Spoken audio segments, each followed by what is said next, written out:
Most KDP creators are obsessing over page count, prompts, and keywords, while their cover is killing their sales. If your book isn't getting clicks, it's not your idea, it's your packaging. Whoa, that's a little harsh. I'm going to show you what actually makes a best-selling book cover for low and medium content books. Planners, journals, coloring books, workbooks, you get the idea. So your book looks like it belongs on page 1. Clear target audience. Okay, within 2 seconds, I should know who this book is for. Teacher planner, gratitude journal for busy moms, bold and easy coloring book for seniors. Don't try to make a cutesy title that will just confuse readers. If the audience isn't obvious, it blends into the sea of generic covers. Specific sells. Let's start with our clear target audience. I typed in teacher planner. Now remember, here I'm niching down. I'm not just looking for a planner because I want a clear target audience. And here I'm seeing, yes, obviously these are really great examples. It's very simple.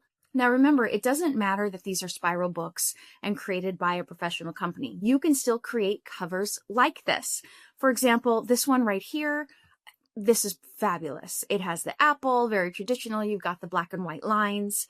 It's obviously doing very well. Let's look at this one right here. It looks like it's new. Beautiful cover, like with the flowers, but it's really hard for me to tell what that says in the middle. I'd have to really zoom in. There you go. Again, I'd want something a little bit bolder.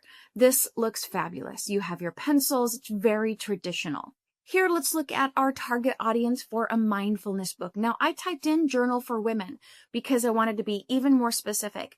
Anything between 1,000 and 8,000 or 9,000 is a good target range to be in, so 5,000 is great. Obviously, because I said this is for women, we have a lot of feminine feels going on here, lots of flowers. Let's look at some differences here, though. This one right here is looks like it's been around for a little while. It has almost 2,000 reviews of 4.5 out of 5 stars. It's simple. It's not too flowery. I'm not always a real flowery person, but I like this, that it has some femininity, but it's not too flowery. Coming over here, though, I think this really is lovely with the colors. The title isn't really maybe as bold as I would like it to be. And hopping over here, I'm looking at this mindfulness coloring and journaling for busy women. I think the title is really great, but let's look at the execution of that title. I'm not going to click on it to open up because this is a sponsored post and I don't want someone to be charged just because I'm looking at their book. But let's look right here. I would say that maybe that's a wrong shade of green. It's a little bit too fluorescent. And then there are some flowers, but they kind of look just randomly placed there. The text, it's really small. It looks like it was auto-created and not really manipulated to be beautiful. Don't worry, I'm going to show you lots of really bad covers that I've made too. And we all learn from what we've done in the past and what ends up selling. Every book you make is going to get better and better. Big readable titles. Your cover lives as a tiny rectangle on Amazon. If I can't read it on my phone, it won't convert. You're going to want to use high contrast, simple fonts, 1 to 2 font styles max. Readability beats decoration every time. Let's look for that big readable title. Let's look at what not to do. So here is my book, Unicorns, Castles, and Butterflies. The book itself is great. I think so. I think it's great. And the mazes and everything inside. And when this is close up, the title looks fine. You can read it, but not when it's far away. So really, this is very large to be looking at a thumbnail, to be looking at the cover. But on your screen, when you are looking on your phone, it's going to be super, super tiny. This title is not bold enough. I really should have made the title much larger, and I still could actually come back and redo the cover if I wanted. Maybe put a white background or a big white cloud at the top, the title in the middle, maybe in bold blue or pink, and really make that title stand out. At the bottom, it does say Maze Coloring Book, and that might be bold enough. Maybe I should add a little bit more. Maze Coloring Book for kids, and then maybe add ages, just again to help clarify who that audience is. Let's look at some other big readable titles. I typed in Easter. We've got lots of spring coming up, so Easter's a big topic. I think this looks really great. The title's bold. The big Easter egg coloring book for kids. It looks nice. You've got your Easter eggs. Color Me Easter. I think that's a lovely title also. This one, I really like that picture at the bottom. It's super cute. But the text, there's no contrast. There's no really boldness in the text. So if you were to compare this book with this one here to the left, here you have Color Me Easter, big bold at the very top. They could probably do the same here with Happy Easter, big Happy Easter, and then at the bottom, coloring an activity book for kids. That title kind of gets lost in that they're all the same size, it's all the same font, and there's no really bold, bright coloring happening there.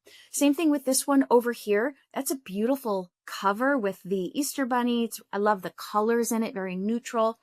But that text gets lost in the ears of the bunny and in that coloring. Like you have a nice blue down here. I would have done that title in a really bright, bold blue.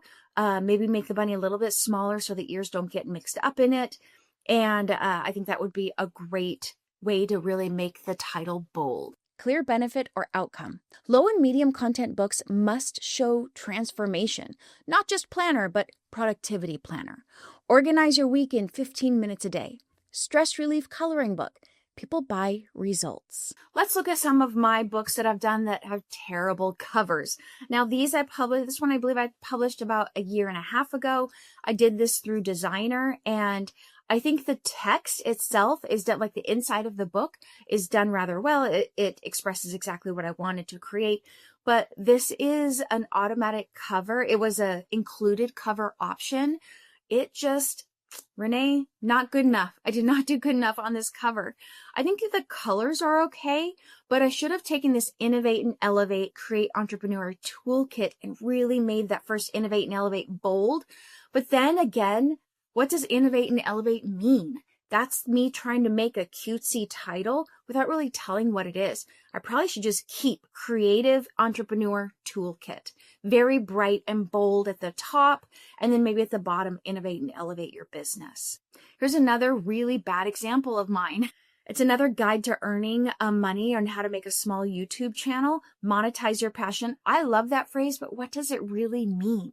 It's one of those cutesy titles that I've created that I think has a lot of meaning, but just in one glance on the page is not good. And here, what do those lenses mean? That's a lot of reading into this particular title and the picture that someone who's scanning the pictures shouldn't have to do. So it should have something to do, a picture that's a little bit more relevant to YouTube. I should probably have a guide to earning from your small YouTube channel. Earning what? Okay, earning money, earning recognition.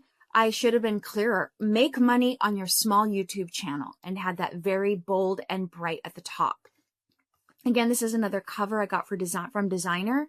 They do a really great job creating the text on the inside using AI and your combined effort, but the covers lack a little bit of something. Clean, professional layout. This is where most new creators lose. Watch for text that maybe is too close to the edges, cluttered graphics, too many colors, no spacing. White space makes a book feel premium. Crowding makes it feel homemade. Think about niche alignment. Go to page 1 of your category. Your cover should match the style buyers expect, use similar visual language, feel like it belongs, but with one small upgrade that makes it stronger. You don't want to be wildly different.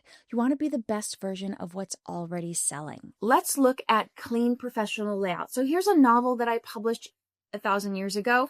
I hired someone to do this cover for me on Fiverr.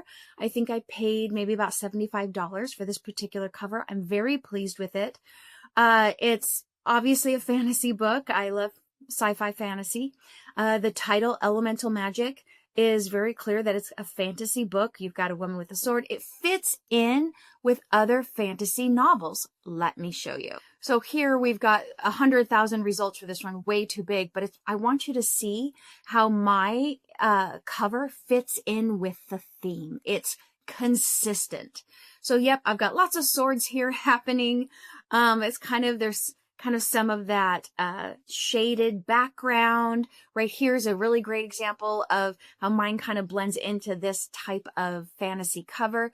It fits with the theme. So here's another book of mine. Let's see if my cover fits in with the theme. The Coffee Snob. It's a coffee tasting logbook.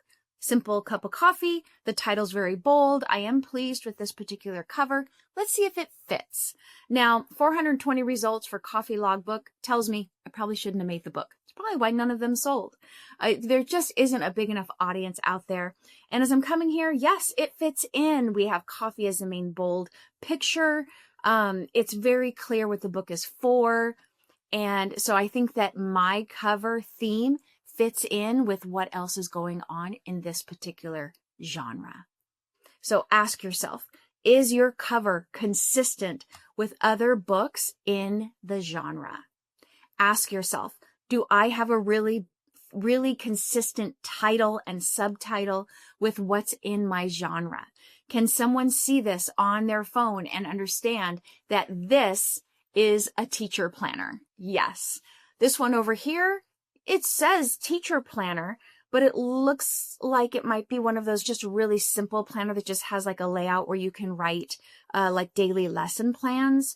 Not necessarily as cute as these over here, but it is clear about what it is.